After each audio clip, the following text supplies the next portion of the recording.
Hello everyone. Hello mọi người, lại là Trinh đây. Bây giờ Trinh với anh Châu đang đi khám bệnh. Thật ra là tụi mình đi test Covid nhưng mà không biết sao lại thành ra khám bệnh luôn. Thì tụi mình sẵn sẽ quay lại cái phòng bệnh ở bên Mỹ như thế nào cho mọi người xem nha. Thì hiện tại thì tụi mình đang ở một cái chỗ gọi là CareNow. Thì cái CareNow Medical City Healthcare này á, là giống như là một cái phòng khám, một cái chuỗi phòng khám ở bên Mỹ. Thì ở một thành phố nào mọi người đi cũng sẽ thấy cái phòng khám CareNow này. Thì rất là dễ tìm, rất là dễ, nó không cần phải có hẹn. Mọi người đi vô, walk-in vô họ vẫn nhận khách ha, vẫn nhận bệnh nhân. Thì lúc nào ở đây, ở trong cái phòng khám này nó có rất là nhiều phòng nhỏ. Thì mỗi một phòng nhỏ thì họ sẽ nhận bệnh nhân như thế này. Thì ở đây luôn luôn có một cái sink. Ở dưới cái sink là sẽ có những cái dụng cụ y tế và thùng rác, có bao tay dành cho y tá với bác sĩ, cái sink để họ rửa tay ha, một cái ghế để cho người thân của bệnh nhân ngồi.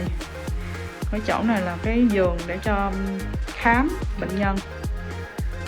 Ở đây có một cái tivi và ở đây một cái box thì mình nghĩ là để ống chích.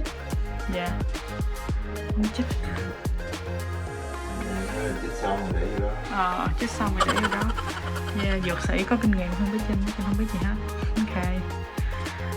Thì tụi mình mới test Covid thì anh Châu anh có symptom, anh có triệu chứng nên thành ra anh được take cái gọi là cái rapid test, là cái test nhanh trong vòng 15 phút là có kết quả thôi. A few moments later. Ông bác sĩ mới vô đưa cho tụi mình cái kết quả. Thì anh Châu cũng không có Covid thì mình cũng không. Nha, thế là xong. Một ngày đi test Covid và sẵn khám bệnh luôn. Bye, thank you. Wow, Cái coi phòng. này đẹp. You too, thank you. Sunset. Sunset. Đây, cái phòng khám. Ở đây. Hồi nãy không định quay nhưng mà sẵn quay luôn. Đó. Thì phòng khám bên Mỹ là vậy đó mọi người.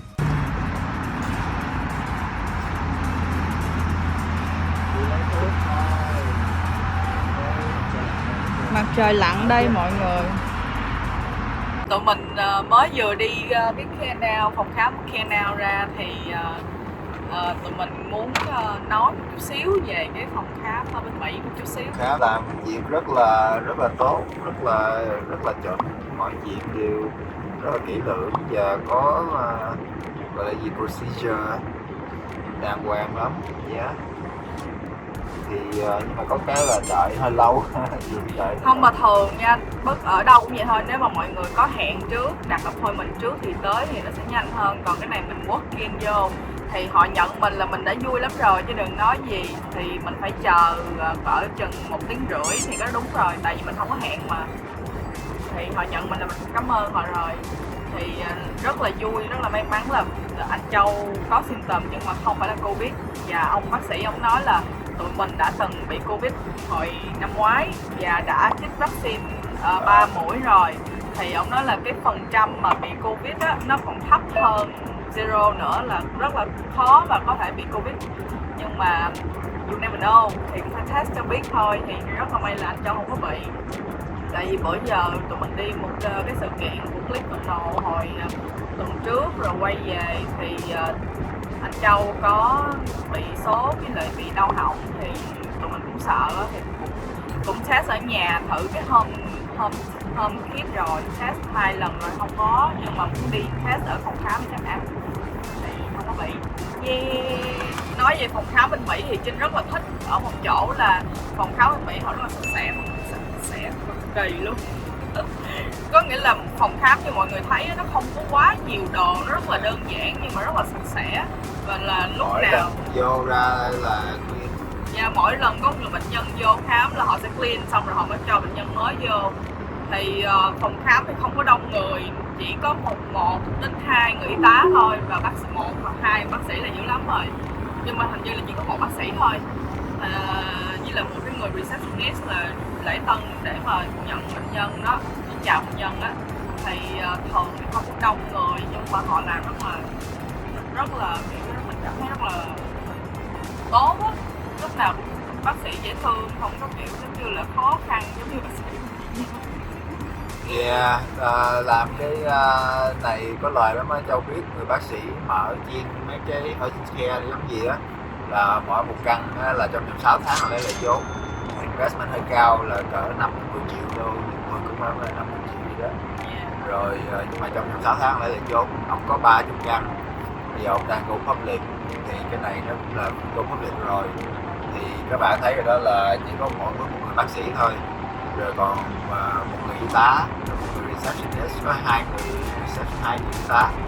Nó cũng không bao nhiêu tiền, mà cái insurance ở bên Mỹ thì nó trả rất là cao, trả rất là cao luôn nha.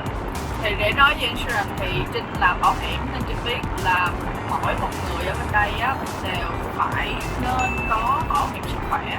Tại vì á, mỗi lần mà đi khám, kể cả test Covid đi chăng nữa, thì mình có bảo hiểm thì họ tới test á, thì nó không tính tiền, tại vì nó sẽ trả tiền cái công ty bảo hiểm của mình. Còn nếu như mình không có đó, thì mỗi một lần test là phải từ 50 cho đến 100 đô một lần test. Thì nó không có free nha mọi người, chỉ là nếu mà mọi người có bảo hiểm sức khỏe thì rất là tốt. Ở bên Mỹ tình hình Covid thì cũng ok, cũng ổn định rồi. Hồi mấy tháng trước sau khi mà có vaccine đợt 2 á, thì họ nói là có cái mới là Delta ở bên Cali thì cũng có nhiều đó.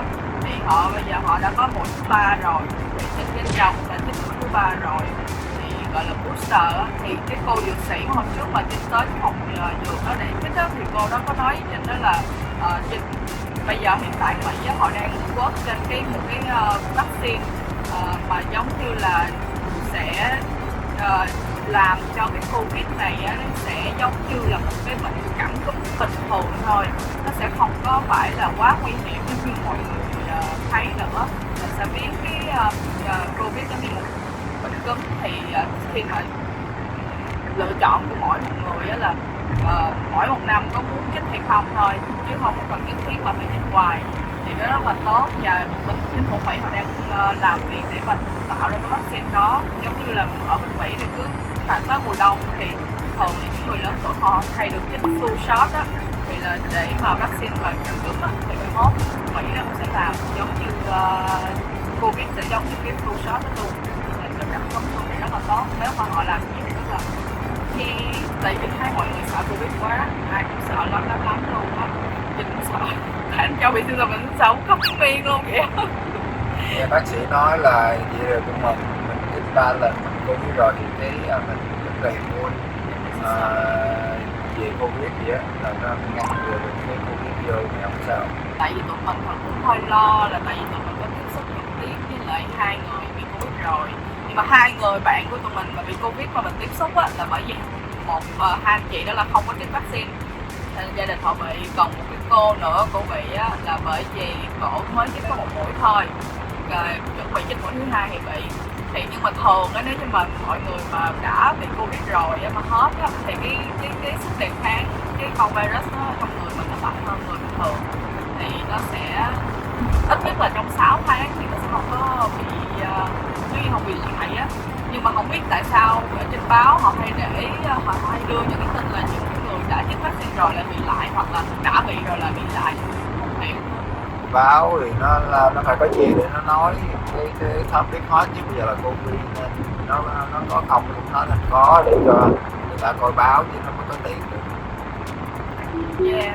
Nếu như mà mọi người muốn biết cách mà để mà, tại vì hai anh chị bạn của tụi Trinh mới vừa, cái hai chị mình nói là không có cái vaccine mà họ bị Covid á, thì là hai vợ chồng hai người con cũng bị, mà họ đã khỏi hẳn rồi và họ đã test lại là negative rồi, và họ rất là bình thường. Thì cái cách mà họ trị Covid á là nhờ cái nước Kangen Water, cái nước Kangen đó. Để uống nha, mỗi một ngày á tụi mình uống ít nhất là 1 đến 2 bình Kangen Water để mà tụi mình có thể tăng cái sức đề kháng trong cơ thể và có thể làm giảm đi cái lượng axit. Nếu như mọi người không biết á, thì virus và những cái chứng bệnh như là cao máu, cao mỡ, cao đường hoặc là ung thư là nó rất là thích môi trường axit, và nó có thể sản sinh và tăng trưởng trong môi trường axit. Còn nếu như mọi người uống nước kiềm, nước gọi là nước kiềm, nước alkaline á, thì nó sẽ giảm được cái độ axit thì cái môi trường axit nó không còn, thì những con virus và những cái tế bào bệnh đó nó sẽ không có thể sinh sôi nảy nở được trong cơ thể mình, thì mình có thể có sức đề kháng tốt nhưng mình sẽ không có bị những cái bệnh đó. Thì hai anh chị bạn của Trinh và gia đình họ vượt qua Covid là nhờ họ có nước Hang Water họ uống, và họ có cái máy level look K8 ở nhà họ sử dụng. Thì tụi Trinh sẽ có một cái video riêng để giới thiệu với mọi người về cái máy level look K8 đó và look Hang Water cho mọi người nghe nha. Yeah. Hầu như là tất cả những người tỷ phú ở Mỹ hoặc là nổi tiếng như Tom Cruise rồi Tony Robbins rồi Mariah Carey, J-Lo, Bill Gates, Donald Trump, tất cả đều có cái máy này và có nhiều máy nữa, nhưng mà Bill Gates là có mấy chục cái luôn. Thì cái nước này là cái nước gọi là hoàng nguyên, là nó tinh khiết nhất, Hoàng Nguyên Orange, và nó còn đưa ra cái nước 2.5 là giúp cho diệt khử trùng rất là tốt. Thì cái đó thì khi mà các bạn mà mình là nên súc miệng ha, quẹt lỗ mũi rồi rửa lỗ tai đồ hết, thì cái đó rất là tốt cho các bạn không khỏe. Cái nước 2.5 ở trong cái máy đó là nước lắm luôn á. Hôm qua mình bị allergy, mình bị dị ứng á, thì Trinh nghĩ là do Trinh bị dị ứng thời tiết hay sao á, cái mũi Trinh nó bị ngứa và nó bị hắt xì ngoài, xong rồi bị chảy nước mũi á, thì Trinh sợ là bị lây anh châu. Trinh lấy cái nước 2.5 đó thì mình quay rửa mũi, rửa lỗ tai á, không mà nó quất thì mọi người mình ngủ tới sáng mình không có bị kiểu như là ngứa mũi, không át xì, với lại không có bị chảy mũi nữa. Thấy nó tốt thiệt đó, nó quất á. Thì cái video sau thì tụi mình sẽ nói chi tiết hơn về cái máy nha. Cảm ơn mọi người đã xem